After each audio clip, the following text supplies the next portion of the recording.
Party میں مہمانوں کے آنے کا سلسلہ تاحال جاری تھا۔ کب پارٹی ختم ہوگی اور وہ گھر کب جائے گی، یہ سوچتے سوچتے وہ کب سے الگ تھلگ ایک کونے میں صوفے پر بیٹھی ادھر ادھر دیکھتی، مہمانوں کا جائزہ لیتی اور پھر کچھ دیر کو نظر جھکا کر خود کو ملامت کرتی کہ اس وقت اس پارٹی میں کیوں کر موجود ہے۔ وجوہات کئی ساری تھی، مگر جن وجوہات کی وجہ سے اس وقت کا سامنا تھا، اس کا لباس تھا، اس کی باقی لوگوں میں نہ گلنے ملنے کی عادت تھی، اور شاید اس آزاد خیال لوگوں کی پارٹی میں آ کر وہ عبایا میں آ کر شرکت کرتی، جہاں دیگر خواتین نے جدید مغربی لباس پہن رکھے تھے، جن میں بنا آستینوں کے کپڑے، جینز، اسکرٹس اور کچھ میں تو خواتین کی پوری کمر نظر آ رہی تھی۔ تو یقیناً یہ وقت والی ہی بات تھی اس کے لیے۔ اوپر سے شراب اور مکس ڈانس مزید پریشانی کا باعث بن رہی تھی، مگر ہونے کو کیا ہی ہو سکتا ہے۔ وہ اب شرکت کر چکی تھی اور پارٹی ختم ہونے سے پہلے اس کا واپس گھر جانا ممکن نہ تھا، کیونکہ رات کے 11:30 بج چکے تھے اور سردیوں کی راتوں میں اس کا وہاں سے اکیلے نکلنا ممکن نہ تھا، کیونکہ گھر وہاں سے تقریباً 4 کلومیٹر دور تھا۔ وہ کشمکش میں تھی کہ کیا کرے، کیونکہ وہاں رکنا بھی کسی عذاب سے کم نہ تھا، مگر پھر دل کو یہ کہہ کر تسلی دیتی رہی کہ یہاں رکنا بہتر ہے، کیونکہ پارٹی جیسی بھی ہے، یہاں اس کی ماں اور دونوں بہنیں جو سوتیلی ہی صحیح مگر موجود تھی، اور کچھ دیر میں اس کا باپ بھی میٹنگ سے پارٹی میں شرکت کرنے پہنچ جائے گا۔ تو دل کو تھوڑی تسلی ہوئی کہ باہر نکلنے سے یہاں زیادہ محفوظ ہے۔ اچانک ایک خواب نوجوان جس کی عمر لگ بھگ 35 سال کے قریب تھی، وہ ایک بہت ہی مہنگی گاڑی سے اترا اور سب کی توجہ اس پر مرکوز ہو گئی۔ وہ لان میں داخل ہوا جہاں پارٹی جاری تھی اور فردن سب ان سے مل رہے تھے۔ ادھیر عمر عورتیں اس سے اپنے جوان بیٹوں کی تعریف کرواتی اور کچھ ہاتھ ملاتی اور گلے مل لیتی۔ اتنے میں دور سے دیکھا تو اس کی سوتیلی ماں نے اپنے دونوں بیٹیوں کو اس نوجوانوں سے متعارف کروایا۔ دونوں باری باری نوجوان سے گلی ملی۔ عبایا پہنے یہ سب مناظر دیکھ اس نے جھرجھری لی اور نظریں جھکا لی۔ وہ نوجوان سب سے ہوتے ہوئے پارٹی کے میزبان کے پاس پہنچ گئے، جہاں ایک 60 سالہ شخص نے اسے گلے لگایا اور پھر ایک اعلان سے سب کی توجہ اپنی طرف کھینچ لی۔ جیسے کہ آپ سب کو پتا ہے کہ یہ پارٹی آج جس انسان کے لیے رکھی گئی ہے وہ ابھی ہمارے بیچ موجود ہے۔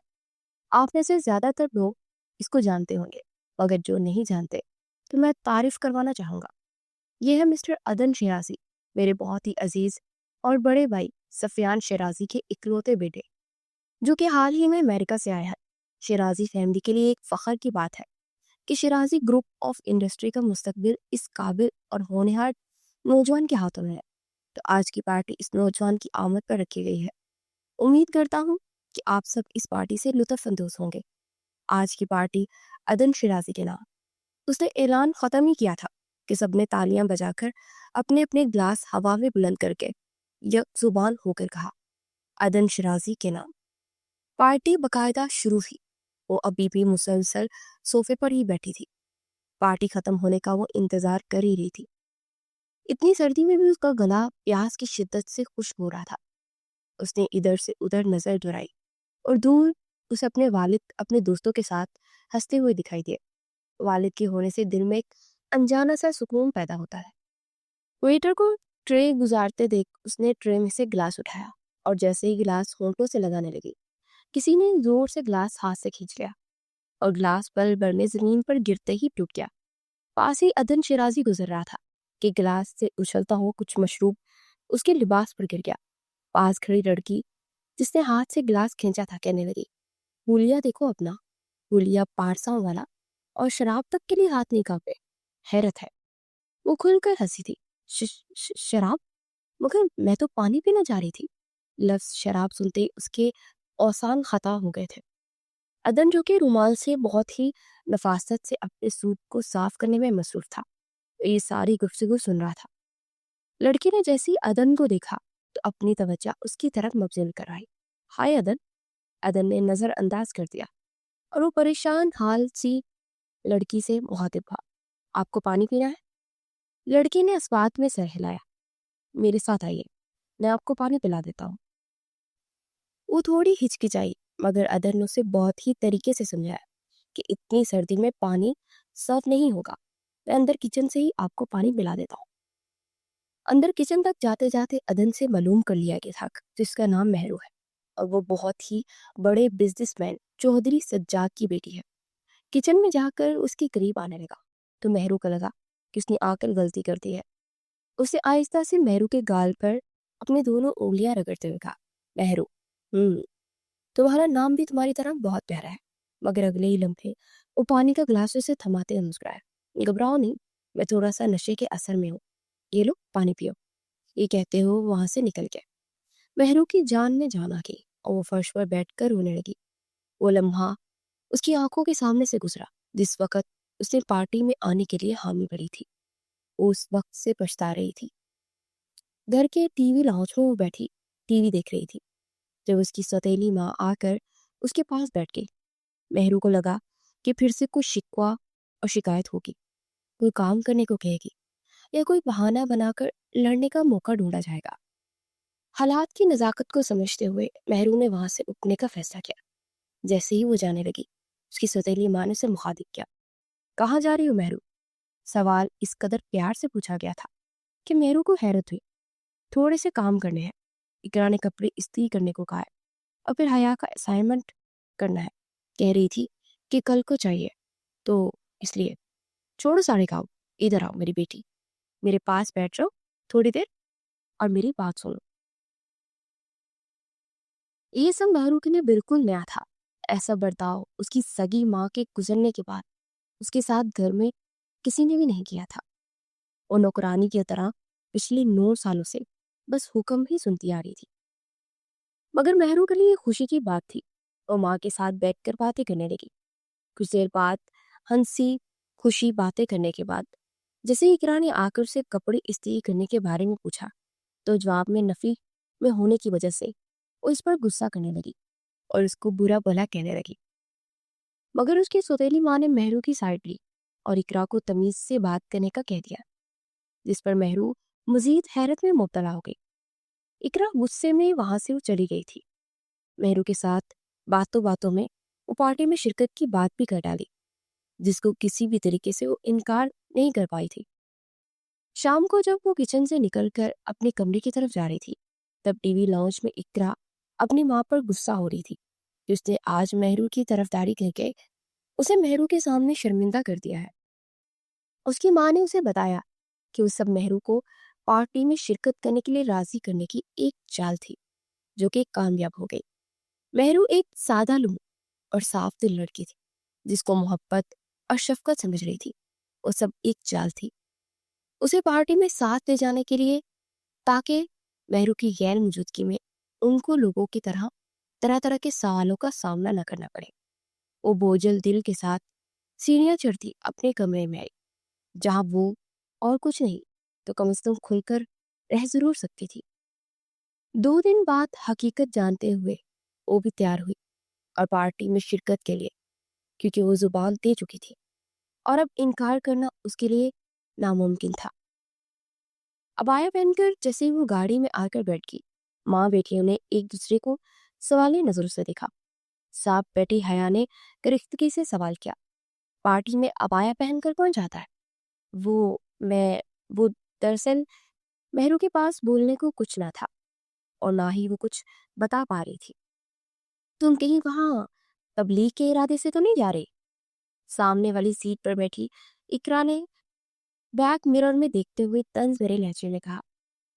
تینوں نے اس بات پر زوردار کہکا لگایا اور ان کے کہکے کے بیچ دل برداشتہ مہرو خاموش بیٹھی گاڑی کے شیشے میں باہر دیکھ رہی تھی۔ گاڑی روانہ ہوئی اور پورے راستے وہ لوگ مہرو کا مذاق اڑاتے رہے۔ منزل پر پہنچنے کا وہ 4-5 کلومیٹر کا راستہ اتنے طویل پڑ چکا تھا کہ ختم ہونے کا نام ہی نہیں لے رہا تھا۔ آخر کار وہ اس جگہ پہنچ گئے اور مہرو مذاق بننے سے چھٹکارا حاصل کر چکی تھی۔ مگر پارٹی میں جو ہوا وہ اپنے آپ میں ایک کرد اور اذیت لیے ہوئے تھا جس کی وجہ سے وہ فرش پر بیٹھی اپنے آنسوؤں پر قابو پانے کی کوشش کر رہی تھی۔ پارٹی کو گزرے ہوئے کئی دن گزر چکے تھے مگر مہرو کے دل میں ابھی بھی کہیں نہ کہیں پارٹی میں شرکت کرنے اور وہاں پر پیش آنے والے تمام تر صورتحال پر پیش ماری تھی۔ وہ یونیورسٹی میں ہونے والے سیمینار میں اقرا کو سپیچ کے لیے تیار کر رہی تھی جس سے اس کی اپنی تیاری متاثر ہو رہی تھی کیونکہ وہ سیمینار کی پریزنٹر تھی، مگر وہ مجبور اور بے بس تھی اور ہر سخت بات، ہر ظلم کو خاموشی سے سہنا ایک واحد راستہ تھا اس گھر میں رہنے کے لیے، کیونکہ ماں اور بہنیں سوتیلی تھی اور سگے والد کو فرصت نہیں ہوتی تھی تو وہ نظر انداز کر دیتا۔ اقرا کب سے اسپیچ میں غلطیاں کی جا رہی تھی، بار بار مہرو اسے سمجھا رہی تھی، اس کی غلطیاں ٹھیک کر رہی تھی۔ اقرا، کیا اب تم خود باقی کی تیاری نہیں کر سکتی؟ میری اپنی تیاری متاثر ہوگی۔